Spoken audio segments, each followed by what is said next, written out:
প্রিয় শ্রোতা, আসসালামু আলাইকুম। শুরু করছি আর রাহিকুল মাকতুম বইটির নবম পর্ব।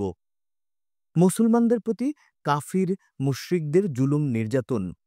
নবুয়াতের চতুর্থ বছরে যখন প্রথমবার সর্বসাধারণের নিকট ইসলামের দাওয়াত পেশ করা হলো, তখন মুশরিকরা তা প্রতিহত করার কৌশল হিসাবে ওই পদক্ষেপ গ্রহণ করে যা ইতিপূর্বে বর্ণনা করা হয়েছে।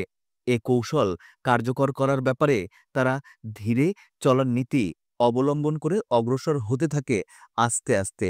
কিন্তু তারা যখন এটা বুঝতে পারল যে তাদের সে কৌশল ও কর্মকাণ্ড ইসলামী আন্দোলন প্রসার লাভের পথে তেমন কার্যকর হচ্ছে না, তখন তারা পুনরায় এক আলোচনা সভায় মিলিত হয় এবং ২৫ সদস্য বিশিষ্ট একটি কমিটি গঠন করে। সাধারণত গোত্রীয় প্রধানদের নিয়ে এই কমিটি গঠিত হয়। এই কমিটির অধিনায়ক ছিল মোহাম্মদ সাল্লাল্লাহু আলাইহি ওয়াসাল্লামের চাচা আবু লাহাব।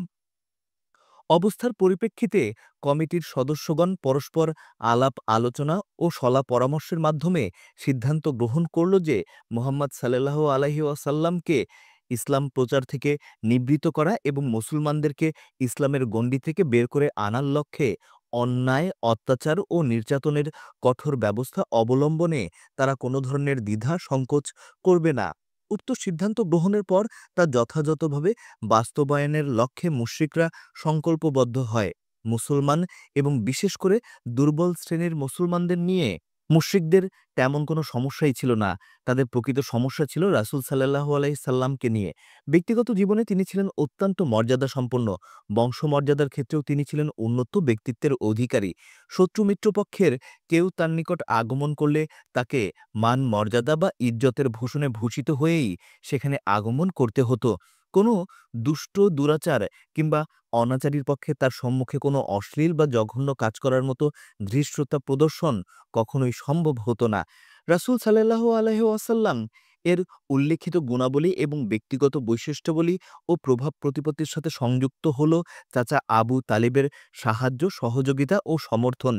ব্যক্তিগত এবং সমষ্টিগত উভয় ক্ষেত্রেই আবু তালিব মর্যাদাসম্পন্ন এবং প্রভাব প্রতিপত্তিশালী ছিলেন যে তার কথা অমান্য করা কিংবা তার গৃহীত সিদ্ধান্তের উপর হস্তক্ষেপ করার মতো দুঃসাহস কারোই ছিল না। এমনই এক অবস্থার প্রেক্ষাপটে অন্য কুরাইশদেরকে কঠিন দুশ্চিন্তা, হতবুদ্ধিতা এবং টানাপোড়েনের মধ্যে নিপাতিত হতে হলো। কিন্তু তাদের সামনে যে প্রশ্নটি সবচেয়ে কঠিন ছিল তা হচ্ছে প্রতিমা ও পুরোহিতগণের মান-মর্যাদা এবং তাদের নিজেদের সামাজিক মান-সম্মান, প্রভাব প্রতিপত্তি ও নেতৃত্ব কর্তৃত্ব হাতছাড়া হয়ে যাওয়ার প্রশ্নটি। ইসলাম প্রতিষ্ঠিত হয়ে গেলে তাদের এসব যে সম্পূর্ণরূপে ভূলুণ্ঠিত ও ধ্বংস হয়ে যাবে সে ব্যাপারে তারা ছিল সম্পূর্ণ সচেতন। সুতরাং উপায়ন্ত না দেখে তারা একদম মরিয়া হয়ে উঠল এবং আবু লাহাবের পরিচালনায় ও নেতৃত্বে মুসলমান ও রাসূল সাল্লাল্লাহু আলাইহি ওয়াসাল্লামের ওপর নির্যাতন শুরু করে দিল। আবু লাহাব শুরু থেকেই মূলত রাসূল সাল্লাল্লাহু আলাইহি ওয়াসাল্লামের প্রতি ছিল অত্যন্ত কঠোর ও কঠিন। এমনকি অন্যান্য কোরাইশগণ যখন ঘুণাক্ষরেও রাসূলুল্লাহ সাল্লাল্লাহু আলাইহি সাল্লামের উপর কোনো ধরনের জুলুম নির্যাতন চালানোর কথা চিন্তাভাবনা করেনি, তখনও আবু লাহাবের আচরণ ছিল অত্যন্ত মারমুখী ও কঠোর। বনু হাশিমের বৈঠকে এবং সাফা পর্বতের নিকট আবু লাহাব যা করেছিল তা ইতিপূর্বে উল্লেখ করা হয়েছে। কয়েকটি বর্ণনায় আছে, সাফা পর্বতের উপর রাসূল সাল্লাল্লাহু আলাইহি ওয়াসাল্লামকে মারার জন্য সে একখণ্ড পাথর হাতে উঠিয়েছিল। কি পরিমাণ পৈশাচিকতা ও নিষ্ঠুরতা অবলম্বন করেছিল রাসূল সাল্লাল্লাহু আলাইহি ওয়াসাল্লামের উপর তার কোনো ইয়াত্তা নেই। তাছাড়া সে ব্যাপারে আরও বিভিন্ন প্রমাণও রয়েছে। তার মধ্যে অন্যতম হচ্ছে আবু লাহাবের ছেলে ও রাসূল সাল্লাল্লাহু আলাইহি ওয়াসাল্লামের মেয়ের মধ্যকার বৈবাহিক সম্পর্ক ছিন্ন করা। নবুয়ত প্রাপ্তির পূর্বে রাসূল সাল্লাল্লাহু আলাইহি ওয়াসাল্লামের ২ মেয়ের সাথে আবু লাহাব তার ২ ছেলের বিয়ে দিয়েছিল। কিন্তু নবুয়ত প্রাপ্তির পর অত্যন্ত নিষ্ঠুরতা ও নির্যাতনের মাধ্যমে সে তার ২ ছেলেরই বিবাহ বিচ্ছেদ ঘটিয়ে দেয়। তার পার্শ্ববিকতার আরও একটি ঘটনা হচ্ছে, রাসূলুল্লাহ সাল্লাল্লাহু আলাইহি ওয়াসাল্লামের পুত্র আব্দুল্লাহ যখন মারা যায় তখন সে উল্লাসে ফেটে পড়ে। দৌড়াতে দৌড়াতে তার বন্ধু-বান্ধবদের নিকট এই দুঃসংবাদকে শুভ সংবাদ হিসাবে প্রচার করে যে মুহাম্মদ সাল্লাল্লাহু আলাইহি ওয়াসাল্লাম লেজকাটা মানে পুত্রহীন হয়েছে। ইতিপূর্বে আলোচনা হয়েছে যে হজের মৌসুমে আবু লাহাব রাসূল সাল্লাল্লাহু আলাইহি ওয়াসাল্লামকে মিথ্যাবাদী সাব্যস্ত করার উদ্দেশ্যে বাজার ও গণজমায়েতে তার পেছনে লেগে থাকত এবং লোকসমাজে অপপ্রচার চালাত। তারিক বিন আবদুল্লাহ মুহারেবির বর্ণনায় জানা যায়, এই ব্যক্তি রাসূল সাল্লাল্লাহু আলাইহি ওয়াসাল্লামকে শুধু মিথ্যাবাদী প্রতিপন্ন করার চেষ্টা চালিয়েই ক্ষান্ত হয়নি, বরং কোনো কোনো সময় সে রাসূল সাল্লাল্লাহু আলাইহি সাল্লামকে লক্ষ্য করে প্রস্তর নিক্ষেপ করত, যার ফলে তার পায়ের গোড়ালি পর্যন্ত রক্তাক্ত হয়ে যেত। আবু লাহাবের স্ত্রী উম্মে জামিল, প্রকৃত নাম আরোয়া, ছিল হারব বিন উমাইয়ার কন্যা এবং আবু সুফিয়ানের বোন। রাসূল সাল্লাল্লাহু আলাইহি সাল্লাম এর প্রতি অত্যাচার ও জুলুম নির্যাতনে এই মহিলা ছিল স্বামীর যোগ্য সহযোগী। সে ছিল অত্যন্ত বিদ্বেষপরায়ণ এবং প্রতিহিংসাপরায়ণ মহিলা। এসব দুষ্কর্মে সে স্বামী থেকে পশ্চাৎপদ ছিল না।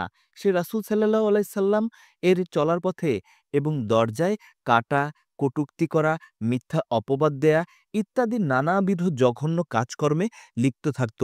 তাছাড়া মুসলমানদের বিরুদ্ধে নানাবিধ ফিতনা ফাসাদের আগুন উস্কে দিয়ে ভয়াবহ যুদ্ধের বিভীষিকা সৃষ্টি করা ছিল তার অন্যতম চারিত্রিক বৈশিষ্ট্য। এজন্যই কোরআনে তাকে লাকড়ির বোঝা বহনকারী বলে আখ্যায়িত করা হয়েছে। উম্মে জামিল যখন অবগত হল যে তার এবং তার স্বামীর ব্যাপারে নিন্দাসূচক আয়াত নাজিল হয়েছে, তখন সে রাসূল সাল্লাল্লাহু আলাইহি সাল্লাম এর খোঁজ করতে লাগল। রাসূল সাল্লাল্লাহু আলাইহি সাল্লাম সে সময় মসজিদুল হারামে কাবা ঘরের পাশে অবস্থান করছিলেন। আবু বকর সিদ্দিক রাদিয়াল্লাহু আনহু তখন তার সাথে অবস্থান করছিলেন। আবু লাহাবের স্ত্রী উম্মে জামিল যখন এক মুষ্টি প্রস্তরখণ্ড নিয়ে বাইতুল হারামে পবিত্র গৃহে রাসূল সাল্লাল্লাহু আলাইহি সাল্লামের সম্মুখভাগে এসে দণ্ডায়মান হল, তখন আল্লাহ তাআলা মহিলার দৃষ্টিশক্তি বন্ধ করে দেয়ার কারণে সে রাসূল সাল্লাল্লাহু আলাইহি সাল্লামকে দেখতে পেল না। অথচ আবু বকর রাদিয়াল্লাহু আনহুকে সে দেখতে পাচ্ছিল। তার সামনে গিয়ে সে প্রশ্ন করল, তোমার সাথী কোথায়? আমি জানতে পারলাম যে সে নাকি আমাদের কুৎসা রটনা করে বেড়াচ্ছে। হায়, আমি যদি এখন তাকে পেতাম তাহলে তার মুখের উপর এই পাথর ছুঁড়ে মারতাম। আল্লাহর শপথ, শোনো, আমি একজন মহিলা কবি। তারপর সে নিম্নোক্ত কবিতাটি আবৃত্তি করে শোনাল, যার অর্থ নিম্নরূপ: আমরা সেই নিন্দিতের অবাধ্যতা করছি, তার নির্দেশ অমান্য করছি এবং তার ধর্মকে ঘৃণা করছি। এরপর উম্মে জামিল সেখান হতে চলে গেল। আবু বকর রাদিয়াল্লাহু আনহু বললেন, হে আল্লাহর রাসূল সাল্লাল্লাহু আলাইহি সাল্লাম, সে কি আপনাকে দেখেনি? আল্লাহর রাসূল সাল্লাল্লাহু আলাইহি সাল্লাম বললেন, না, সে আমাকে দেখতে পায়নি। আল্লাহ তার দৃষ্টি শক্তিকে আমার থেকে রহিত করে দিয়েছিলেন। বাজ্জারও উক্ত ঘটনা বর্ণনা করেছেন এবং এর সাথে আরও কিছু কথা সংযোজন করেছেন। তিনি বলেছেন, আবু লাহাবের স্ত্রী উম্মে জামিল আবু বকর রাদিয়াল্লাহু আনহু এর সামনে উপস্থিত হয়ে বলল, তোমার সাথী আমাকে অপবাদ দিয়েছে। আবু বকর রাদিয়াল্লাহু আনহু বললেন, না, এ ঘরের প্রভুর শপথ, তিনি কোনো কবিতা রচনা কিংবা আবৃত্তি করেন না, আর না সেসব তিনি মুখে আনেন। উম্মে জামিল বলল, তুমি সত্যি বলছো। এসব সত্ত্বেও আবু লাহাব সেসব লোমহর্ষক ঘটনাবলী ঘটিয়ে চলেছিল, যদিও সে ছিল রাসূলুল্লাহ সাল্লাল্লাহু আলাইহি সাল্লামের আপন চাচা এবং প্রতিবেশী। উভয়ের ঘর ছিল পাশাপাশি। এভাবেই রাসূল সাল্লাল্লাহু আলাইহি ওয়াসাল্লাম এর অন্যান্য প্রতিবেশীগণও তার উপর নির্যাতন চালাত। ইবনে ইসাকের বর্ণনায় এসেছে, যেসব লোক রাসূল সাল্লাল্লাহু আলাইহি ওয়াসাল্লামকে তার বাড়িতে জ্বালা যন্ত্রণা দিত, তাদের নেতৃত্ব দিত আবু লাহাব। হাকাম বিন আবুল আস বিন উমাইয়া, উকবাহ বিন আবু মুয়াইয়াত, আদি বিন হামরা, সাকাফি, ইবনুল আসাদ হুযাইলি, এরা সকলেই ছিল তার প্রতিবেশী। এদের মধ্যে হাকাম বিন আবিল আস ছাড়া অন্য কেউই পরবর্তীতে ইসলাম ধর্ম গ্রহণ করেনি। রাসূল সাল্লাল্লাহু আলাইহি সাল্লামের ওপর তাদের জুলুম নির্যাতনের ধরনটা ছিল এমন, তিনি যখন সালাত আদায় করতেন তখন তাকে লক্ষ্য করে ছাগলের নাড়িভুড়ি ও মলমূত্র নিক্ষেপ করা হতো, আর তা গিয়ে পড়ত তার উনুনের উপর। হাঁড়ি পাতিল চাপিয়ে রান্নাবান্না করার সময় চুলার উপর ময়লা আবর্জনা নিক্ষেপ করা হতো। এ অবস্থায় তাদের হাত থেকে নিষ্কৃতি লাভ করে রাসূল সাল্লাল্লাহু আলাইহি ওয়াসাল্লাম যেন নিবিষ্ট চিত্তে সালাত আদায় করতে পারেন, সে উদ্দেশ্যে তিনি একটি পৃথক মাটির ঘর বানিয়ে নিয়েছিলেন। রাসূল সাল্লাল্লাহু আলাইহি ওয়াসাল্লামের উপর যখন এসব ময়লা আবর্জনা নিক্ষেপ করা হতো তখন তিনি সেগুলো নিয়ে দরজায় দাঁড়িয়ে তাদের ডাক দিয়ে বলতেন, ওহে আব্দে মানাফ, প্রতিবেশীর সাথে প্রতিবেশীর এ কেমন আচরণ।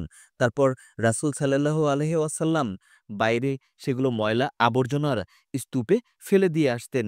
উকবা বিন আবু মুয়াইত আরও খারাপ প্রকৃতির এবং প্রতিহিংসাপরায়ণ লোক ছিল।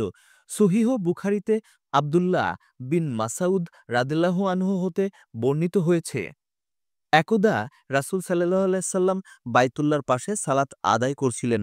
এমতো অবস্থায় আবু জেহেল এবং তার বন্ধুবর্গ সেখানে উপস্থিত হল। তাদের মধ্যে কোনো এক ব্যক্তি অন্যদের লক্ষ্য করে বলল, কে এমন আছো যে অমুকের বাড়ি থেকে উটের ভুঁড়ি আনবে এবং মোহাম্মদ যখন সালাতরত অবস্থায় সিজদায় যাবে তখন তার পিঠের উপর ভুঁড়িটি চাপিয়ে দিবে। সে সময় আরববাসীদের মধ্যে নিকৃষ্টতম ব্যক্তি উকবা বিন আবু মুইত দাঁড়ালো এবং কথিত ভুঁড়িটি নিয়ে অপেক্ষা করতে লাগল।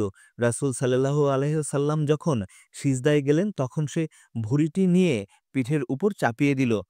আমি বর্ণনাকারী সবকিছুই দেখেছিলাম, কিন্তু কোনো কিছু করার ক্ষমতা আমার ছিল না। হায়, যদি আমার মধ্যে তাকে বাঁচানোর কোনো ক্ষমতা থাকত। আব্দুল্লাহ ইবনে মাসুদ রাদিয়াল্লাহু আনহু আরও বর্ণনা করেন, এরপর তারা দানবীয় আনন্দ ও উত্তেজনায় পরস্পরের গায়ে ঢলাঢুলি জড়াজড়ি করে মাতামাতি শুরু করে দিল। মনে হলো তাদের জন্য এর চেয়ে বড় আমোদ ফুর্তির আর কিছুই হতে পারে না। হায় আফসোস! ওই দিন যদি তারা একটু বুঝত যে কি সর্বনাশের পথ তারা বেছে নিয়েছে। একদিকে অর্বাচীনের দল যখন দানবীয় আনন্দ ও নারকীয় কার্যকলাপে লিপ্ত ছিল, তখন দুনিয়ার সর্বযুগের সর্বশ্রেষ্ঠ মানব বিশ্বনবী মুহাম্মদ সাল্লাল্লাহু আলাইহি ওয়াসাল্লাম সিজদারত অবস্থায় জান্নাতি আবহায়াতে পানে বিভোর ছিলেন। কি অদ্ভুত বৈপরীত্য! রাসূল সাল্লাল্লাহু আলাইহি ওয়াসাল্লামের কন্যা ফাতিমা রাদিয়াল্লাহু আনহু এই দুঃসংবাদ শুনতে পেয়ে দ্রুত সেখানে আগমন করেন এবং ভুঁড়ি সরিয়ে পিতাকে উদ্ধার করেন। তারপর রাসূল সাল্লাল্লাহু আলাইহি সাল্লামের শির উত্তোলন করে ৩ বার বললেন, হে আল্লাহ, এই কুরাইশদেরকে ধরে ফেলো। যখন তিনি আল্লাহর নিকট এই ফরিয়াদ করলেন তখন তাদের মধ্যে কিছুটা ভীতিভাব সৃষ্টি হলো এবং তারা বিচলিত হয়ে পড়ল, কারণ তাদের এই বিশ্বাসও ছিল যে এই শহরের মধ্যে প্রার্থনা কবুল হয়ে থাকে। তারপর রাসূল সাল্লাল্লাহু আলাইহি ওয়াসাল্লাম নাম ধরে কয়েকজনের বিরুদ্ধে অভিযোগ ও আবেদন পেশ করলেন। হে আল্লাহ, আবু জাহেল, উতবা বিন রাবিয়া, সাইবা বিন রাবিয়া, ওয়ালিদ বিন উতবা, উমাইয়া বিন খালস এবং উকবা বিন আবু মুয়াইত এদেরকে গ্রেপ্তার করো। রাসূল সাল্লাল্লাহু আলাইহি ওয়াসাল্লাম তাদের ছাড়া আরেকজনের নাম বলেছিলেন, কিন্তু বর্ণনাকারী সেই ব্যক্তির নাম স্মরণ করতে পারেননি। আব্দুল্লাহ ইবনে মাসউদ রাদিয়াল্লাহু আনহু বলেন, সেই সত্তার শপথ যার হাতে আমার জীবন, উক্ত অবস্থায় রাসূল সাল্লাল্লাহু আলাইহি ওয়াসাল্লাম যাদের নাম আরজি পেশ করেছিলেন আমি তাদের সকলকেই বদর যুদ্ধে নিহত হয়ে কুয়ায় পতিত অবস্থায় দেখেছি। উমাইয়া বিন খালফের এমন এক স্বভাব হয়ে গিয়েছিল যে যখনই সে রাসূল সাল্লাল্লাহু আলাইহি সাল্লামকে দেখতে পেত তখনই তাকে ভর্ৎসনা করত এবং অভিশাপ দিত। এর প্রেক্ষিতেই নিম্নোক্ত আয়াতে কারিমা নাজিল হয়। প্রত্যেক অভিশাপকারী, ভর্ৎসনাকারী এবং অন্যায়কারীর জন্যই রয়েছে ধ্বংস। ইবনে হিশাম বলেছেন, হামজা এই ব্যক্তি যে অগোচরে লোকের নিন্দা বা বদনাম করে এবং তাদের কষ্ট দেয়। উমাইয়ার ভাই উবাই ইবনে খালস উকবা বিন আবু মুইতের অন্তরঙ্গ বন্ধু ছিল। একবার উকবা রাসূল সাল্লাল্লাহু আলাইহি সাল্লামের নিকটে বসে দ্বীন ইসলাম সম্পর্কে কিছু কথাবার্তা শুনল। উবাই উক্ত খবর জানতে পেরে তাকে খুব ধমক দিল এবং ভর্ৎসনা করল। তার নিকট অত্যন্ত কঠোরতার সাথে কৈফিয়ত তলব করল এবং বলল, তুমি গিয়ে মুহাম্মদ সাল্লাল্লাহু আলাইহি সাল্লামের মুখে থুতু নিক্ষেপ করে এসো। শেষ পর্যন্ত উকবা তাই করল। উবাই বিন খালফ নিজেও একবার মরা পচা হাড় নিয়ে তা চূর্ণ করে এবং জোরে ফু দিয়ে তা রাসূল সাল্লাল্লাহু আলাইহি সাল্লামের দিকে উড়িয়ে দেয়। রাসূল সাল্লাল্লাহু আলাইহি সাল্লামকে নির্যাতনকারীদের মধ্যে যারা ছিল তাদের মধ্যে অন্যতম হচ্ছে আকনাস বিন শুরাইক সাকাফি। কোরআন মাজিদের তার ৯টি বৈশিষ্ট্যের কথা বর্ণিত হয়েছে। এর মাধ্যমে তার মন মানসিকতা ও কাজ কর্ম সম্পর্কে অবগত হওয়া যায়। কোরআনে এরশাদ হয়েছে, আর আপনি এমন ব্যক্তির কথা অনুসরণ করবেন না যে অধিক শপথকারী ও হীন প্রকৃতির, যে অধিক নিন্দুক ও চগলখড়ি করে, সৎকর্মে বাধা দেয়, ভীষণ অত্যাচারী, পাপী, রুক্ষ স্বভাবসম্পন্ন, তদুপরি অবৈধজাত। সূরা আল কালাম আয়াত 10-13। আবু জাহেল কোনো সময় রাসূল সাল্লাল্লাহু আলাইহি সাল্লামের নিকট গিয়ে কোরআন শ্রবণ করত, কিন্তু তার সে শ্রবণ ছিল নেহায়েতই একটি মামুলি ব্যাপার। তার এই শ্রবণের মূলে আন্তরিকতা, বিশ্বাস, আদব কিংবা আনুগত্যের কোনো প্রশ্নই ছিল না। সেটাকে যেন তার উদ্ভট খেয়াল বলা যেতে পারে। সে রাসূল সাল্লাল্লাহু আলাইহি সাল্লামকে অশ্লীল কিংবা কর্কশ কথাবার্তার মাধ্যমে কষ্ট দিত এবং আল্লাহর পথে বাধা সৃষ্টি করত। উপরন্তু অন্যায় অত্যাচারের ক্ষেত্রে কৃতকার্য হওয়াটাকে গর্বের ব্যাপার মনে করে সে আনন্দচিত্তে পথ চলত। মনে হতো যে সে যেন গুরুত্বপূর্ণ কোনো মহান কার্য সম্পাদন করেছে। কোরআন মাজিদের নিম্নোক্ত আয়াত তার সম্পর্কেই নাজিল হয়েছে। সে তো দান খয়রাত করেনি এবং সালাতও আদায় করেনি। সূরা আল কিয়ামা আয়াত ৩১। উপরন্তু অবিশ্বাস করেছিল এবং পরাঙ্মুখ হয়েছিল। তারপর সে সগর্বে পরিবারের কাছে ফিরে যেত। এটা তার জন্য উপযোগী। আবু জাহেল রাসূল সাল্লাল্লাহু আলাইহি সাল্লামকে প্রথম যেদিন সালাত আদায় করতে দেখল, তখন থেকেই সালাত হতে নিবৃত্ত করার চেষ্টা চালাতে থাকে। একদা রাসূল সাল্লাল্লাহু আলাইহি সাল্লাম মাকামে ইব্রাহিমের নিকট সালাত আদায় করছিলেন। এমন সময় আবু জাহেল সেখান দিয়ে যাচ্ছিল। তাকে দেখেই সে বলল, মুহাম্মদ, আমি কি তোমাকে সালাত আদায় করা থেকে বিরত থাকতে বলিনি? সেই সাথে রাসূল সাল্লাল্লাহু আলাইহি সাল্লামকে সে ধমকও দিল। রাসূল সাল্লাল্লাহু আলাইহি সাল্লামও আবু জাহেলকে পাল্টা ধমকের সুরে তার এই কথার কঠোর প্রতিবাদ করলেন। প্রত্যুত্তরে সে বলল, হে মুহাম্মদ, আমাকে কেন ধমকাচ্ছ? আল্লাহর শপথ, দেখো এ উপত্যকায় আমার বৈঠকখানা সবচেয়ে বড়। তার এ কথার প্রেক্ষিতে আল্লাহ তাআলা এ আয়াত নাজিল করেন। বেশ ভালো, সে তার সহচরদের ডাকুক, আমিও আমার জাহান্নামের প্রহরী ফেরেশতাকে ডাকব। সূরা আলাক আয়াত ১৭ এবং ১৮। অন্য এক বর্ণনা মতে রাসূল সাল্লাল্লাহু আলাইহি সাল্লাম আবু জেহেলের জামার বুকের অংশ ধরে জোরে হ্যাঁচকা এক টান দিলেন এবং এ আয়াতে কারিমা পাঠ করলেন, হে আবু জাহেল, তুমি ধ্বংস হও। আবারও বলছি, শোনো, তোমার জন্য ধ্বংস, তোমার জন্য ধ্বংস। সূরা আল কিয়ামা আয়াত ৩৪। এ পরিপ্রেক্ষিতে আল্লাহর সে শত্রু বলতে লাগল, হে মোহাম্মদ, তুমি আমাকে ধমক দিচ্ছ? আল্লাহর শপথ, তুমি এবং তোমার প্রতিপালক আমার কিছুই করতে পারবে না। আমি মক্কার পর্বতের মাঝে বিচরণকারীদের মধ্যে সবচেয়ে মর্যাদা সম্পন্ন ব্যক্তি। তার এ অসার এবং উৎকট অহমিকা প্রকাশের পরও সে সব থেকে নিবৃত হল না এবং তার অন্যায় ও অনাচার আচরণ উত্তরোত্তর বৃদ্ধি পেয়েই চলল। যেমনটি সহিহ মুসলিমে আবু হুরাইরা রাদিয়াল্লাহু আনহু কর্তৃক বর্ণিত হয়েছে, একদা আবু জেহেল কুরাইশ প্রধানদেরকে বলল, আপনাদের সম্মুখে মুহাম্মদ সাল্লাল্লাহু আলাইহি সাল্লাম কি নিজ মাথা মাটিতে মিশিয়ে সিজদা করে? প্রত্যুত্তরে তারা বলল, হ্যাঁ। এরপর সে আস্ফালন করে বলল, লাত ও উজ্জার কসম, যদি আমি তাকে পুনরায় সে অবস্থায় দেখি, তাহলে তার গ্রীবা পদতলে পিষ্ট করে ফেলব এবং মুখমণ্ডল মাটির সাথে আচ্ছা করে ঘর্ষণ দিয়ে মজা দেখিয়ে দেব। কিছুদিন পর ঘটনাক্রমে একদিন সে রাসূল সাল্লাল্লাহু আলাইহি সাল্লামকে সালাত আদায় করতে দেখে ফেলে এবং কুরাইশ প্রধানদের নিকট স্বঘোষিত সংকল্প কার্যকর করার উদ্দেশ্যে অগ্রসর হতে থাকে। কিন্তু আকস্মিকভাবে পরিলক্ষিত হল যে অগ্রসর হওয়ার পরিবর্তে সে পশ্চাৎবরণ শুরু করেছে এবং আত্মরক্ষার জন্য অত্যন্ত দ্রুততার সাথে শূন্যে দুহাত নাড়াচাড়া করে কি যেন এড়ানোর প্রাণপণ প্রচেষ্টা চালিয়ে যাচ্ছে। উপস্থিত লোকজন জিজ্ঞেস করল, ওহে আবুল হাকাম, তোমার কি এমন হলো যে তুমি এমনভাবে হাত ছোড়াছুড়িতে লিপ্ত হয়ে পড়লে? সে উত্তর করল, আমার এবং তার মধ্যে আগুনের এক গর্ত রয়েছে, ভয়াবহ বিভীষিকাময় ও ভীতিপ্রদ শিকল রয়েছে। রাসূল সাল্লাল্লাহু আলাইহি সাল্লাম ইরশাদ করেন, সে যদি আমার দিকে অগ্রসর হওয়ার চেষ্টা করত, তবে ফেরেশতাগণ তার একটা অঙ্গ উঠিয়ে নিয়ে যেতেন। মুশরিকরা রাসূল সাল্লাল্লাহু আলাইহি সাল্লামের উপর এমনইভাবে অবর্ণনীয় অন্যায়, অত্যাচার ও উৎপীড়ন চালিয়ে আসছিল। সাধারণ এবং বিশেষ সকল শ্রেণীর মানুষের নিকট ব্যক্তিগতভাবে মান-মর্যাদার উচ্চাসনে সমাসীন থাকা সত্ত্বেও এবং মক্কার সবচেয়ে প্রাজ্ঞ, প্রভাবশালী এবং মর্যাদাসম্পন্ন ব্যক্তিত্ব আবু তালিবের ছত্রছায়ায় আশ্রিত থাকা সত্ত্বেও যেখানে তাকে নিজেরাই এমন জুলুম নির্যাতনের শিকার হতে হচ্ছিল, সেখানে গরিব শ্রেণীর সাধারণ মুসলমানদের কথা তো বলাই বাহুল্য। গরিব শ্রেণীর নবদীক্ষিত মুসলমানদের উপর এত নিষ্ঠুরতার সাথে নির্যাতন চালানো হতো যে ভাষায় তার সঠিক চিত্র তুলে ধরা কোনোভাবেই সম্ভব না। সুবহানাল্লাহ! এদিকে সুমাইয়া রাদিয়াল্লাহু আনহু, অন্যদিকে তার প্রিয় স্বামী ও পুত্র কি ঈমানদীপ্ত জ্বলন্ত ইমামি চেতনা তারা লালন করেছেন।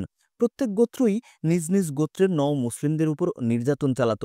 কিন্তু যেসব মুসলমান কোনো গোত্রের সাথে সম্পর্কযুক্ত থাকত না, তাদের উপর এত অধিক মাত্রায় নির্যাতন চালানো হতো যে পাষাণ হৃদয় ব্যক্তিটিও তা প্রত্যক্ষ করে অস্থির কিংবা বিচলিত না হয়ে পারত না।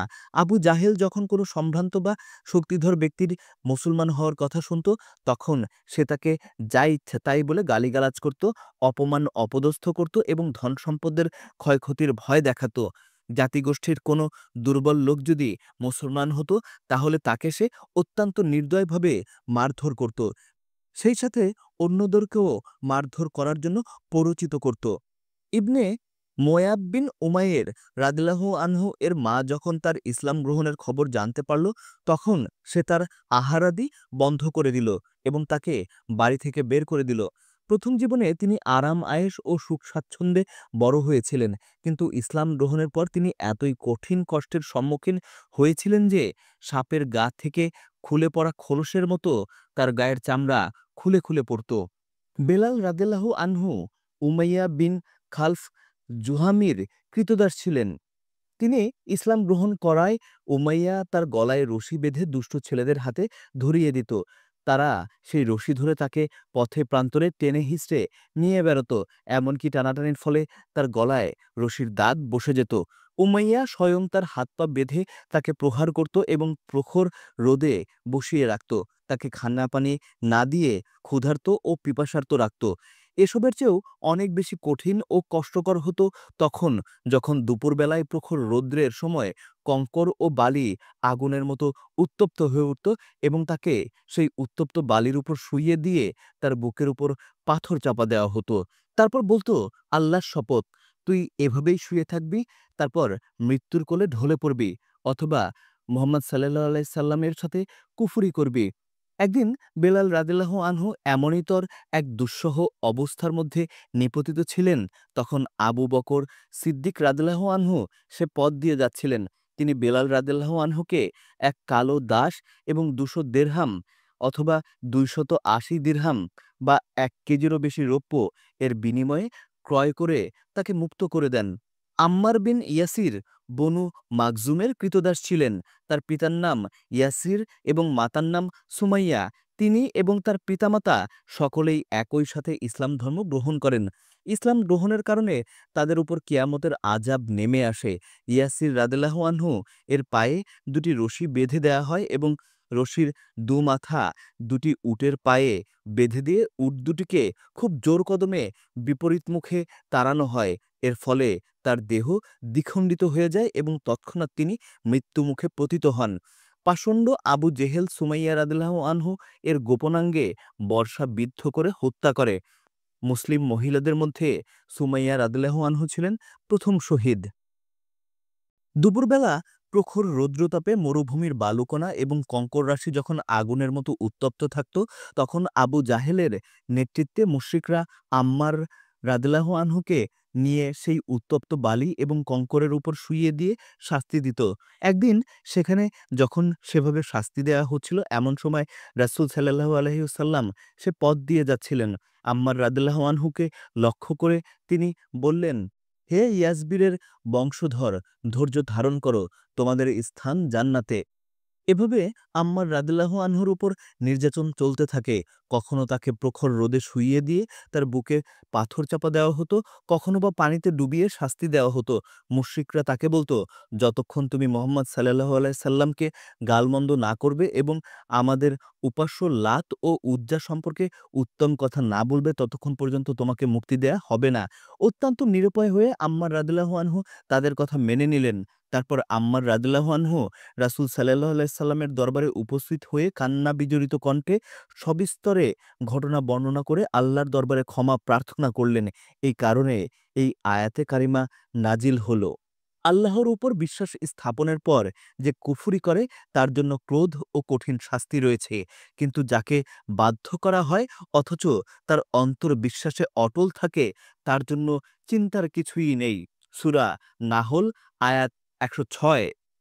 ফুকাইয়া রাদিয়াল্লাহু আনহু বনু আবুদ্দার গোত্রের দাস ছিলেন। তার অপর নাম ছিল আফলাহ। ইসলাম ধর্ম গ্রহণ করার কারণে তার মালিক পায়ে বেড়ি পরিয়ে তাকে কঙ্করময় পথ প্রান্তরে টেনে নিয়ে বেড়াত। খাব্বাব রাদিয়াল্লাহু আনহু খোজাইমাহ গোত্রের উম্মে আনমার নামীয় এক মহিলার দাস ছিলেন। মুশরিকরা তার উপর নানা ধরনের অত্যাচার নির্যাতন চালাত। কখনো বা খুব শক্ত হাতে তার চুল টানাটানি করে নির্যাতন চালাত, কখনো বা আবার খুব শক্ত হাতে তার ঘাড় ধরে মচড়িয়ে দিত। একসময় তাকে কাঠের জ্বলন্ত অঙ্গারের উপর শুইয়ে দিয়ে তার বুকের উপর পাথর চাপা দেয়া হয়েছিল, যাতে তিনি উঠতে না পারেন। এতে তার পৃষ্ঠদেশ পুড়ে গিয়ে ধবল কুষ্ঠরোগের মতো সাদা হয়ে গিয়েছিল। মিন্নিরা, নাহদিয়া এবং তার কন্যা উম্মে উবাইস সকলে দাসী ছিলেন। ইসলাম গ্রহণের পর তারা সকলেই মুশরিকদের হাতে নানাভাবে নির্যাতিত ও নিপীড়িত হওয়ার ফলে অবর্ণনীয় দুঃখ কষ্ট ও জ্বালা যন্ত্রণার সম্মুখীন হন। তাদের সম্পর্কে ইতিপূর্বে সংক্ষেপে আলোচনা করা হয়েছে। বনু আদি গোত্রের এক পরিবার বনু মোয়াম্মেলের এক দাসী মুসলমান হয়ে যাওয়ার সংবাদ শুনে ওমর বিন খাত্তাব, তিনি তখনও ইসলাম গ্রহণ করেননি, তাকে এতই প্রহার করেছিলেন যে তিনি নিজেই ক্লান্ত হয়ে গিয়ে এ বলে ক্ষান্ত হয়েছিলেন, মানবিক কোনো কারণে নয়, বরং খুবই ক্লান্ত হয়ে পড়েছি বলে শাস্তি দেয়া থেকে আপাতত তোমাকে রেহাই দিলাম। অবশেষে আবু বকর রাদিয়াল্লাহু আনহু বেলাল এবং আমের বিন ফুহাইরার মতো উক্ত দাসগুলোকেও ক্রয় করে মুক্ত করে দেন। কাফির মুশরিকরা মুসলমানদেরকে শাস্তি দেওয়ার ক্ষেত্রে আরও যেসব পন্থা ও প্রক্রিয়া অনুসরণ করেছিল তা হচ্ছে, কোনো সাহাবীকে উটের কাঁচা চামড়া জড়িয়ে বা লেপটিয়ে প্রথমে রৌদ্রতাপের মধ্যে ফেলে রাখত। কোনো ক্ষেত্রে আবার লোহার বর্ম পরিয়ে উত্তপ্ত পাথরের উপর শুইয়ে রাখত। প্রকৃতগতভাবেই আল্লাহর দিনে দীক্ষিত ও দিনের অনুসারী অত্যাচারিত ও উৎপীড়িত ব্যক্তিবর্গের নামের তালিকা ছিল যথেষ্ট লম্বা। অত্যাচার ও উৎপীড়নের দৃশ্য বড়ই করুণ, লোমহর্ষক ও হৃদয় বিদারক। প্রকৃত অবস্থা ছিল, মুশরিকরা যখন কারো মুসলমান হওয়ার সংবাদ পেত তখনই তাদের কষ্ট দেওয়ার ব্যাপারে তারা খুবই আগ্রহের সাথে বদ্ধপরিকর হয়ে যেত। দারুল আরকাম। মুসলমানদের উপর অত্যাচার ও উৎপীড়নের পরিপ্রেক্ষিতে বিজ্ঞ ব্যক্তিগণের বিকল্প দাবি ছিল এই যে রাসূল সাল্লাল্লাহু আলাইহি সাল্লাম মুসলমানদের কথা এবং কাজ উভয় দিক দিয়েই প্রকাশ্যে কিছু করা থেকে বিরত থাকার জন্য পরামর্শ প্রদান করবেন এবং তাদের সাথে গোপনে একত্রিত হবেন, কারণ তিনি যদি প্রকাশ্যে তাদের সাথে একত্রিত হন তাহলে মুশরিকরা তার আত্মশুদ্ধি এবং কিতাব ও হিকমত শেখার কাজে প্রতিবন্ধকতা সৃষ্টি করবে। এর ফলে মুসলিম ও মুশরিক উভয় দলের মধ্যে সংঘর্ষ হওয়ার সম্ভাবনা থাকবে। ঠিক এরকম এক সংঘর্ষের সূত্রপাত হয়েছিল নবুয়াতের ৪র্থ বছরে। ঘটনাটির বিস্তারিত বিবরণ নিম্নরূপ। সাহাবায়ে কেরাম তাদের নির্দিষ্ট ঘাঁটিগুলোতে একত্রিত হয়ে সালাত আদায় করতেন। ঘটনাক্রমে একদিন কিছু সংখ্যক কাফির কুরাইশ তাদের এভাবে সালাত আদায় করতে দেখে ফেলার পর অকথ্য ভাষায় গালিগালাজ করতে থাকে এবং আক্রমণ করে বসে। মুসলমানগণও সেই আক্রমণ প্রতিহত করার জন্য এগিয়ে আসেন। প্রতিহত করতে গিয়ে সাদ বিন ওয়াক্কাস রাদিয়াল্লাহু আনহু এক ব্যক্তিকে এমনভাবে প্রহার করেছিলেন যে তার শরীরের আঘাতপ্রাপ্ত জায়গাগুলো থেকে রক্তধারা প্রবাহিত হতে থাকে। উম্মতে মুহাম্মাদির মুসলমানদের পক্ষে হতে কোনো কাফিরের দেহ থেকে এটাই ছিল সর্বপ্রথম রক্ত ঝরানোর ঘটনা। এটা সর্বজনবিদিত বিষয় যে ওইভাবে বারংবার মুসলিম ও মুশরিকদের মধ্যে যদি সংঘর্ষ চলতে থাকত তাহলে স্বল্প সংখ্যক মুসলমান অতি অল্প সময়ের মধ্যেই নিঃশেষ হয়ে যেত। অতএব ইসলামের সকল কাজকর্ম অত্যন্ত সংগোপনে সম্পন্ন করার দাবি ছিল খুবই যুক্তিসঙ্গত ও বিজ্ঞোচিত। এ কারণে সাধারণ সাহাবিগণ তালিম, তাবলিগ, ইবাদতবন্দেগী, সম্মেলন ও পারস্পরিক মত বিনিময় ইত্যাদি যাবতীয় কাজকর্ম মুশরিকদের সংগোপনেই করতে থাকেন। তবে রাসূল সাল্লাল্লাহু আলাইহি সাল্লাম ইবাদতবন্দেগী এবং দাওয়াতি কার্যক্রম প্রকাশ্যেই চালিয়ে যেতে থাকেন। তাকে কোনো কিছুতেই মুশরিকরা বাধা দেওয়ার সাহস পেত না। তবু মুসলমানদের কল্যাণের কথা চিন্তাভাবনা করেই সঙ্গোপনেই তিনি তাদের সাথে একত্রিত হতেন। অন্যদিকে যেহেতু আরকাম বিন আবুল আরকাম মাখজুমির বাড়িটি সাফা পর্বতের ওপর কাফির মুশরিকদের দৃষ্টির আড়ালে এবং তাদের সম্মেলনের স্থান হতে দূরে অবস্থিত ছিল, সেহেতু নবুয়তের পঞ্চম বর্ষ থেকে সে বাড়িটিকেই ইসলামের গোপন প্রচার কেন্দ্র এবং মুসলমানদের মিলিত হওয়ার গোপন ঘাঁটি হিসাবে ব্যবহার করা হতে থাকে। আবিসিনিয়ায় প্রথম হিজরত। মক্কার কাফির মুশরিকদের পক্ষ থেকে মুসলমানদের উপর অন্যায় অত্যাচারের উল্লেখিত বিভীষিকাময় ধারা, প্রক্রিয়া ও কার্যক্রম সূচিত হয় নবুয়তের চতুর্থ বর্ষের মধ্যভাগে কিংবা শেষের দিক থেকে।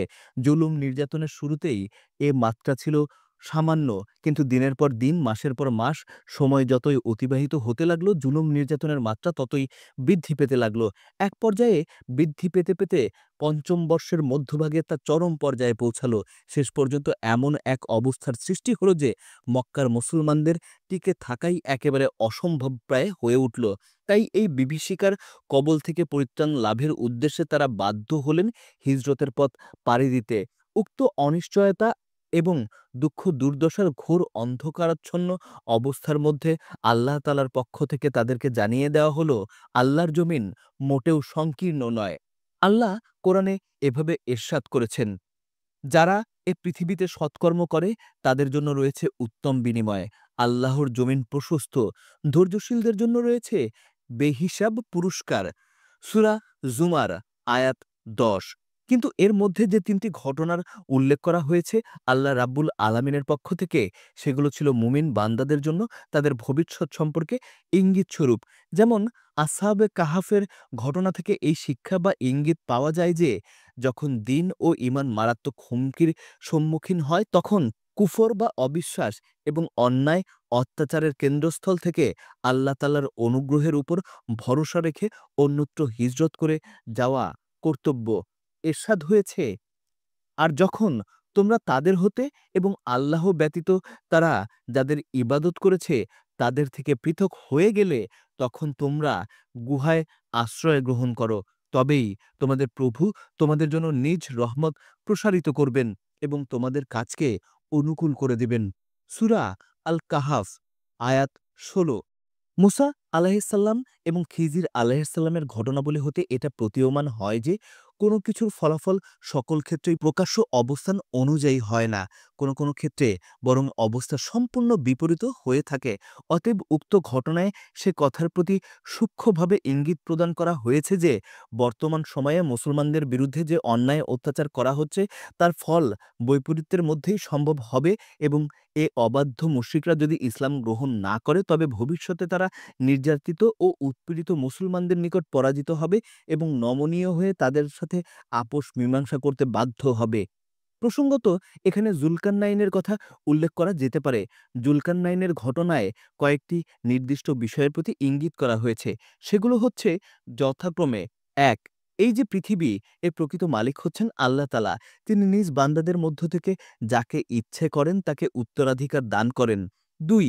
মানুষের যে সফলতা বা কৃতকার্যতা, এই প্রসঙ্গটির মূল সূত্র সংশ্লিষ্ট রয়েছে ঈমান বা বিশ্বাসের সাথে, কুফরি বা অবিশ্বাসের সাথে নয়। ৩. আল্লাহ তাআলা নিজ বান্দাদের মধ্য থেকে এমন কতক ব্যক্তিকে ঈমান, আমল ও হিকমত দিয়ে থাকেন যারা নিপীড়িত, নিগৃহীত ও নিষ্পেষিত মানুষকে জানামার ইয়াজুজ মাজুজের কবল থেকে পরিত্রাণ দিয়ে থাকেন। ৪. আল্লাহর সৎ এবং সদাচারী বান্দাই পৃথিবীর উত্তরাধিকার লাভের জন্য সর্বাধিক উপযুক্ত। অনন্তর সূরায়ে কাহাফের পর সূরায়ে জুমার নাজিল হয়। এতে হিজরতের জন্য ইঙ্গিত প্রদান করে বলা হয়, যারা এ পৃথিবীতে সৎকর্ম করে তাদের জন্য রয়েছে উত্তম বিনিময়। আল্লাহর জমিন প্রশস্ত, ধৈর্যশীলদের জন্য রয়েছে অগণিত পুরস্কার। সূরা জুমার আয়াত ১০। মুসলমানদের উপর কাফির মুশরিকদের অত্যাচার নির্যাতনের মাত্রা যখন ধৈর্য ও সহ্যের সীমা অতিক্রম করে ছাড়িয়ে গেল, বিশেষ করে কোরআন মাজিদ পড়তে এবং সালাত আদায় করতে না দেওয়ার মানসিক যন্ত্রণা চরমে পৌঁছালো, রাসূল সাল্লাল্লাহু আলাইহি সাল্লাম তখন তার উম্মতগণের জন্য অস্থির হয়ে উঠলেন এবং হিজরত এবং দেশান্তরের কথা চিন্তা ভাবনা করতে শুরু করলেন। তিনি অনেক আগ থেকেই আবিসিনিয়ার সম্রাট আসহামা নাজশির উদারতা এবং ন্যায়পরায়ণতা সম্পর্কে অবহিত ছিলেন। উপরন্তু সেখানে কারো প্রতি যে কোনো অন্যায় অত্যাচার করা হয় না, সে কথাও তিনি জানতেন। মুসলমানরা সেখানে গমন করলে নিরাপদে থাকা এবং নির্বিঘ্নে ধর্মকর্ম করার সুযোগ লাভ করবে। এসব কিছু বিচার বিবেচনা করে তাদের জীবন এবং ঈমানের নিরাপত্তা বিধান ও নির্বিঘ্নে ধর্মকর্ম করার সুযোগ লাভের উদ্দেশ্যে হিজরত করে আবিসিনিয়ায় গমনের জন্য রাসূল সাল্লাল্লাহু আলাইহি সাল্লাম সাহাবাদেরকে নির্দেশ প্রদান করেন। আলোচ্য বিষয়ের প্রয়োজনীয় শলা-পরামর্শের ভিত্তিতে গৃহীত সিদ্ধান্ত মোতাবেক নবুয়তের ৫ম বর্ষের রজব মাসে সাহাবায়ে কেরামের প্রথম দলটি মক্কা থেকে আবিসিনিয়ায় হিজরত করেন। উক্ত দলে ১২ জন পুরুষ এবং ৪ জন মহিলা ছিলেন। ওসমান রাদিয়াল্লাহু আনহু বিন আফফান ছিলেন দলের দলপতি। তাদের সাথে ছিলেন রাসূল সাল্লাল্লাহু আলাইহি সাল্লামের কন্যা রুকাইয়া রাদিয়াল্লাহু আনহু। রাসূল সাল্লাল্লাহু আলাইহি সাল্লাম তাদের সম্পর্কে বলেছেন, ইব্রাহিম এবং লূত আলাইহিসসালামের পর এরাই হচ্ছেন প্রথম পরিবার যারা আল্লাহর রাস্তায় হিজরত করল। ইসলামের এই প্রথম মুজাহির দল রাতের অন্ধকারে সবার অলক্ষ্যে অত্যন্ত সংগোপনে নিজ নিজ অবস্থান পরিত্যাগ করে রওনা হয়ে গেল নতুন গন্তব্যের উদ্দেশ্যে। কোরাইশ কাফিররা যাতে এই হিজরত সম্পর্কে কোনো কিছু জানতে না পারে, সেজন্য সর্বোচ্চ গোপনীয়তা অবলম্বন করা হয়। উক্ত মুহাজির দলের যাত্রা ছিল লোহিত সাগর বন্দর সুয়াইবা অভিমুখে। সৌভাগ্যক্রমে সেখানে দুটো ব্যবসায়ী নৌকা উপস্থিত ছিল, যে নৌকায় তারা নিরাপদে সমুদ্র অতিক্রম করে হাবশায় গিয়ে পৌঁছালো। কোরাইশরা কিছুটা বিলম্বে এই হিজরত সম্পর্কে অবগত হয়ে লোহিত সাগর পর্যন্ত মুহাজির দলের পিছে ধাওয়া করে, কিন্তু মুহাজিরগণ তখন তাদের নাগালের বাইরে চলে গেছে। সুতরাং তারা ব্যর্থ মনে মক্কায় ফিরে আসে। আগেই বলা হয়েছে যে এই দলটি রজব মাসে মক্কা থেকে হিজরত করে, কিন্তু সেই বছরই রমজান মাসে কাবায় একটি অত্যন্ত গুরুত্বপূর্ণ ঘটনা সংঘটিত হয়। উক্ত রমজান মাসে রাসূল সাল্লাল্লাহু আলাইহি সাল্লাম একদা হারাম শরীফে গমন করেন। কুরাইশদের একটি বিরাট দল সে সময় সেখানে উপস্থিত ছিল। রাসূল সাল্লাল্লাহু আলাইহি সাল্লাম সেখানে উপস্থিত হয়ে আকস্মিকভাবে সূরায়ে নাজম পাঠ করতে শুরু করেন। উপস্থিত সে দলের কাফির মুশরিকরা এর আগে কোরআন শ্রবণ করত না এবং কোথাও কোরআন পাঠ করা হলে তারা শোরগোল করে এমন একটা অবস্থার সৃষ্টি করত যাতে তা শ্রুতি গোচর না হয়। কারণ তাদের একটি বদ্ধমূল ধারণা ছিল যে কোরআন শ্রবণ করলে তারা প্রভাবিত হয়ে পড়বে। কোরআনের ভাষায় ব্যাপারটি ছিল এরকম: তোমরা এ কোরআন শ্রবণ করো না এবং এর আবৃত্তিকালে গোলমাল সৃষ্টি করো, তাহলেই জয়ী হবে। সূরা হামিম, সেজদা ২৬। কিন্তু রাসূল সাল্লাল্লাহু আলাইহি সাল্লাম যখন উক্ত সূরাটি পাঠ শুরু করলেন, তখন এর অশ্রুতপূর্ব সুললিত বাণী, অবর্ণনীয় নমনীয়তা ও অপরূপ মিষ্টতা যখন তাদের কর্ণকুহরে প্রবেশ করল, তখন তারা মন্ত্রমুগ্ধের ন্যায় সম্পূর্ণ ভাবাবিষ্ট এবং হতচকিত হয়ে পড়ল। ইতিপূর্বে কোরআন পাঠের সময় তারা যেভাবে গণ্ডগোল করত, সেরকম গণ্ডগোল করা তো দূরের কথা, বরং আরও গভীর মনোযোগ সহকারে কান পেতে তারা তা শুনতে লাগল। তাদের অন্তরে বিরূপ কোনো ভাবেরই উদ্রেক হল না। তারপর রাসূল সাল্লাল্লাহু আলাইহি সাল্লাম যখন উক্ত সূরার শেষের আয়াতসমূহ পাঠ করতে থাকলেন, তখন তাদের অন্তরে কম্পন সৃষ্টি হতে লাগল। তারপর তিনি আল্লাহর নির্দেশ সম্বলিত শেষের আয়াতটি পাঠ করলেন: আল্লাহর জন্য তোমরা সিজদা করো এবং তারই ইবাদত করো। সূরা আন-নাজম আয়াত ৬২। সে সময় তিনি যখন সিজদায় গেলেন, তখন আত্মসম্মোহিতের মতো সকলেই সিজদায় লুটিয়ে পড়ল। প্রকৃতপক্ষে সেই সময় কোরআন মাজিদের অলৌকিক মোহনীয়তা, মহিমায় মাধুর্য এবং স্বর্গীয় নির্দেশনা দাম্ভিক আত্মভিমানী ও উচ্ছৃঙ্খল কুরাইশগণের চৈতন্যকে এমনইভাবে প্রভাবিত এবং বশীভূত করে ফেলেছিল যে তাদের অমত কিংবা অস্বীকার করার কোনো শক্তিই ছিল না, এবং তারই ফলশ্রুতিতে ইচ্ছা অনিচ্ছার নিরীক্ষায় অবস্থান থেকেই তারা সিজদায় অবনীত হয়েছিল। কিন্তু পরক্ষণেই যখন ভাবাবিষ্ট অবস্থা থেকে তারা স্বাভাবিক অবস্থায় ফিরে আসলো, তখন উপলব্ধি করতে সক্ষম হলো যে আল্লাহর কালামের অলৌকিকত্ব তাদের স্বকীয়তা বিনষ্ট করে দিয়েছে, যার ফলে তারা আল্লাহর উদ্দেশ্যে সিজদা করতেও বাধ্য হয়েছে। অথচ যারা আল্লাহর উদ্দেশ্যে সিজদা করে তাদের সমূলে ধ্বংস করার জন্য তারা বদ্ধপরিকর। এমনই এক অবস্থার প্রেক্ষাপটে তারা আত্মগ্লানির অনলে দগ্ধীভূত হতে থাকে। কাফির মুশরিকদের উক্ত শোচনীয় মানসিক অবস্থার আরও অবনতি ঘটতে থাকে যখন অনুপস্থিত অন্যান্য মুশরিকরা বিষয়টি জ্ঞাত হয়ে এ আচরণের জন্য তাদের লজ্জা দিতে ও নিন্দা জ্ঞাপন করতে থাকে। উক্ত অবস্থা থেকে আত্মরক্ষা এবং তাদের সমালোচনামুখর মুশরিকদের দৃষ্টি ভিন্ন খাতে প্রবাহিত করার উদ্দেশ্যে তারা রাসূল সাল্লাল্লাহু সাল্লামের নামে অপবাদ দিয়ে একটি অপপ্রচার শুরু করল।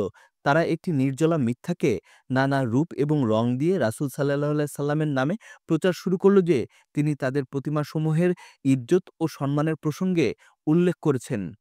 এগুলো উচ্চ সম্মানিত দেবদেবীর মূর্তি এবং এদের সুপারিশ কামনা করা হয়েছে। অথচ তা ছিল সম্পূর্ণ মিথ্যা। রাসূল সাল্লাল্লাহু আলাইহি সাল্লামের সাথে সেজদা করে তাদের ধারণায় তারা যে ভুলটি করেছিল তার গ্লানি থেকে মুক্তি লাভের উদ্দেশ্যেই তাদের এই অপপ্রচার। রাসূল সাল্লাল্লাহু আলাইহি সাল্লামের সম্পর্কে সর্বদাই যারা মিথ্যা ও কুৎসা রটনা এবং নানা অপপ্রচারে লিপ্ত থাকত, এক্ষেত্রেও যে তারা তা করবে তাতে আশ্চর্য হওয়ার কিছুই নেই। বরং এটাই স্বাভাবিক যে কোনো সূত্রে যে কোনো মুহূর্তে রাসূল সাল্লাল্লাহু আলাইহি সাল্লামের নির্মল চরিত্রে কলঙ্ক লেপন করতে তারা কখনোই কুণ্ঠাবোধ করবে না। যাই হোক, কুরাইশ মুশরিকদের সিজদা করার খবর আবিসিনিয়ায় হিজরতকারী মুসলমানদের নিকটও পৌঁছালো, কিন্তু সেই সংবাদ ধরন ছিল ভিন্ন। মানুষের মুখে মুখে প্রচারিত কথার সাথে সাথেই স্বাভাবিকভাবেই যেমন নানা রংচঙের সংযোজন ও সংমিশ্রণ ঘটে যায়, এক্ষেত্রেও ঠিক তাই হলো। আবিসিনিয়ায় অবস্থানকারী মুহাজিরগণ খবর পেলেন যে মক্কার কুরাইশগণ মুসলমান হয়ে গিয়েছেন।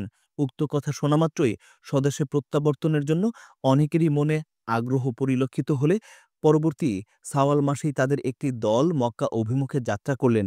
কিন্তু মক্কা থেকে যখন তারা একদিনের পথের দূরত্বে অবস্থান করছিলেন, তখন প্রকৃত ঘটনা সম্পর্কে অবগত হয়ে তারা বুঝতে পারলেন যে ব্যাপারটি যেভাবে তাদের নিকট পৌঁছানো হয়েছে প্রকৃত ঘটনাটি তা নয়।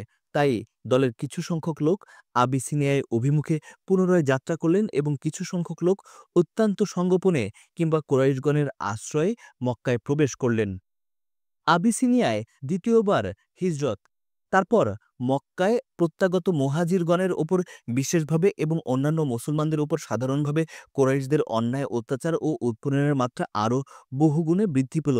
শুধু মুহাজিরগণই নয়, তাদের পরিবার পরিজনও এই নির্যাতনের হাত থেকে রেহাই পেল না। এর কারণ হচ্ছে ইতিপূর্বে কুরাইশরা যখন অবগত হয়েছিল যে আবিসিনিয়ার মুহাজিরদের সাথে নাজাশী অত্যন্ত হৃদ্যতাপূর্ণ আচরণ করেছেন এবং তাদের প্রতি নানাভাবে সাহায্য সহযোগিতার হাত বাড়িয়ে চলেছেন, তখন মনে মনে কুরাইশরা আরও ক্ষিপ্ত হয়ে ওঠে এবং সুযোগের জন্য অপেক্ষা করতে থাকে। মুহাজিরগণ যখন মক্কায় ফিরে এলো, তখন কুরাইশরা আপনা থেকেই সেই সুযোগ পেয়ে গেল। মুসলমানদের প্রতি হিংসাপরায়ণ কুরাইশদের জুলুম নির্যাতনের মাত্রা বৃদ্ধি পাওয়ার প্রেক্ষাপটে রাসূল সাল্লাল্লাহু আলাইহি সাল্লাম পরামর্শ দিলেন পুনরায় আবিসিনিয়ায় হিজরত করতে। কিন্তু প্রথম হিজরতের তুলনায় দ্বিতীয় হিজরতের ব্যাপারটি ছিল অনেক বেশি সমস্যা সংকুল ও ঝুঁকিপূর্ণ।